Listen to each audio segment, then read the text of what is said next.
Hi everyone, it's Library Linda, and I'd like to welcome you to this week's edition of Did You Know? Did you know that Cleopatra, who was the Queen of Egypt, wasn't even Egyptian? She was Greek. Cleopatra was a descendant of Ptolemy I, who was a general and good friend of Alexander the Great. And did you know she became queen at age 18 and was very well educated, and she spoke 9 languages. She is known as the last pharaoh of Egypt.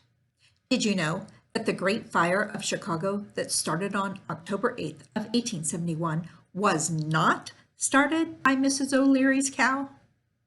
The Chicago fire was the worst disaster in Chicago history. It killed 300 people and left 1/3 of the population homeless. Chicago had been suffering a drought with only 1 inch of rain in the last 3 months.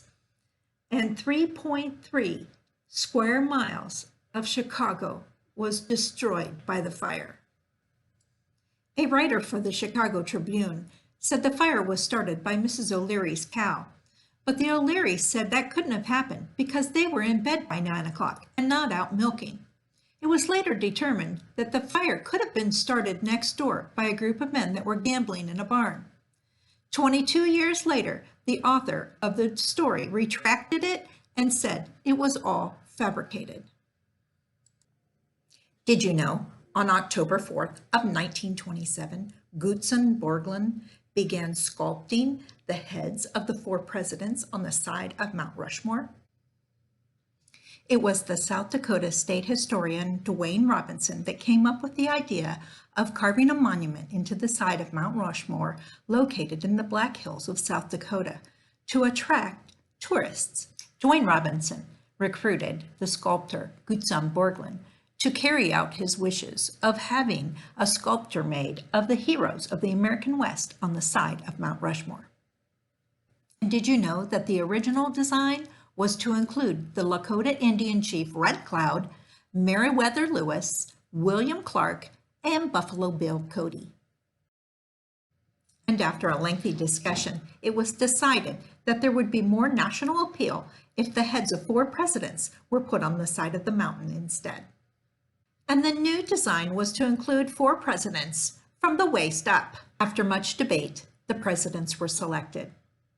George Washington was selected as he was the father of our country. And Thomas Jefferson for his forward thinking and the fact that he was the author of the Declaration of Independence. And Theodore Roosevelt for his passion for the wilderness and wildlife. And lastly, Abraham Lincoln for his role in ending slavery and for his strong beliefs in conservation. The actual carving was completed by a team of 400 men, and it took 14 years for it to be completed. Did you know, on October 2nd of 1950, the Peanuts comic strip by Charles Schulz made its first debut in a nationally syndicated newspaper? In 1947, Charles Schulz had a comic strip that was originally titled Little Folks that he submitted to the St. Paul Pioneer Press, but it was a flop. In 1950, he compiled his strips and sold the series to the United Feature Syndicate that changed the name to Peanuts. Through the years, Charlie Brown and Snoopy and the rest of the Peanuts gang became some of the most recognizable cartoon characters in America. Did you know, in 1989, Lonnie Johnson came up with the design for the Power Drencher?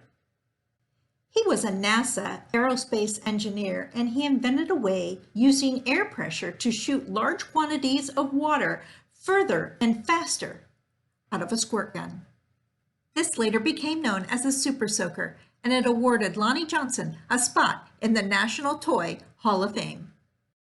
Did you know that Bluetooth technology was named after Harald Bluetooth Gormson, a Viking king from Norway? He was known as Bluetooth because his teeth were discolored from eating so many blueberries. Bluetooth technology was named after him because of his ability to link up tribes in a unified Norway, Denmark, and Sweden, just as Bluetooth unites cell phones, PCs, and other devices. And the Bluetooth creator, Nils Rudbeck of Ericsson Mobile in Lund, Sweden, came up with the idea to use the Nordic alphabet to create the iconic logo for Bluetooth. I hope you enjoyed this week's edition of Did You Know? And I hope to see you again next time.